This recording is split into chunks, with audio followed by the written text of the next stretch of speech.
ನಮಸ್ಕಾರ ಎಲ್ಲರಿಗೂ. ನಮ್ಮ ಶಶಿ ಮನೆ ಊಟ ಚಾನಲ್ಗೆ ಸ್ವಾಗತ. ಈಗ ನಾನು ಚಟ್ನಿ ಮಾಡೋದು ಹೇಗೆ ಅಂತ ಹೇಳ್ಕೊಡ್ತೀನಿ.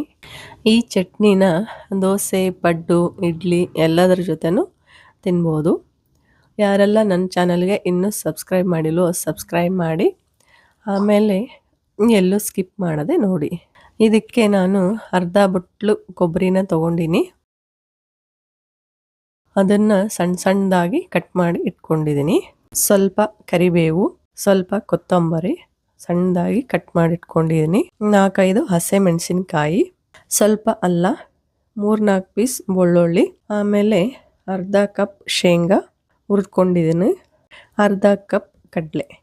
ಈಗ ಮಿಕ್ಸರ್ ಜಾರ್ಗೆ ಎಲ್ಲವನ್ನು ಹಾಕಿ ಅರ್ಧ ಸ್ಪೂನ್ ಜೀರಿಗೆ, ಅರ್ಧ ಸ್ಪೂನ್ ಉಪ್ಪು ಹಾಕಿ ಸ್ವಲ್ಪ ರುಬ್ಕೊಳ್ಬೇಕು.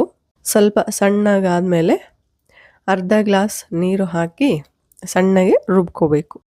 ನೋಡಿ, ಇಷ್ಟ ಆದರೆ ಸಾಕು. ಈಗ ಇದಕ್ಕೆ ಒಗ್ಗರಣೆ ಮಾಡ್ಕೊಳ್ಳೋಣ. ಒಂದು ಪಾತ್ರೆ ಇಟ್ಕೊಂಡು ಅದಕ್ಕೆ 2-3 ಸ್ಪೂನ್ ಎಣ್ಣೆ ಹಾಕಿ, ಆಮೇಲೆ ಅರ್ಧ ಸ್ಪೂನ್ ಸಾಸಿವೆ, ಆಮೇಲೆ ಸ್ವಲ್ಪ ಬೆಳ್ಳುಳ್ಳಿನ ಸಣ್ಣದಾಗಿ ಕಟ್ ಮಾಡಿ ಇಟ್ಕೊಂಡಿರೋದು ಅದನ್ನು ಹಾಕಬೇಕು. ಆಮೇಲೆ ಬ್ಯಾಡಗಿ ಮೆಣಸಿನ್ಕಾಯಿನ ಸಣ್ಣದಾಗಿ ಕಟ್ ಮಾಡಿ ಹಾಕ್ಕೊಂಡಿದ್ದೀನಿ. ಇವನ್ನ ಸ್ವಲ್ಪ ಉರಿಬೇಕು.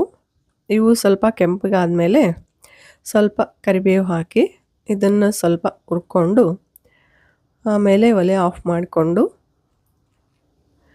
ಈ ಚಟ್ನಿನ ಇದರಲ್ಲಿ ಹಾಕಿ ಚೆನ್ನಾಗಿ ಕಲಸಿದ್ರೆ ಆಯಿತು. ಈ ಚಟ್ನಿನ ಬಹಳ ಸುಲಭನೇ ಮಾಡ್ಕೊಳ್ಬಹುದು. ಹೋಟ್ಲ ಥರ ಟೇಸ್ಟ್ ಇರುತ್ತೆ. ಒಂದು ಸಲ ತಪ್ಪದೆ ಟ್ರೈ ಮಾಡಿ. ಟೇಸ್ಟ್ ಹೇಗಾಯಿತು ಅಂತ ನನಗೆ ಕಮೆಂಟಲ್ಲಿ ತಿಳಿಸಿ.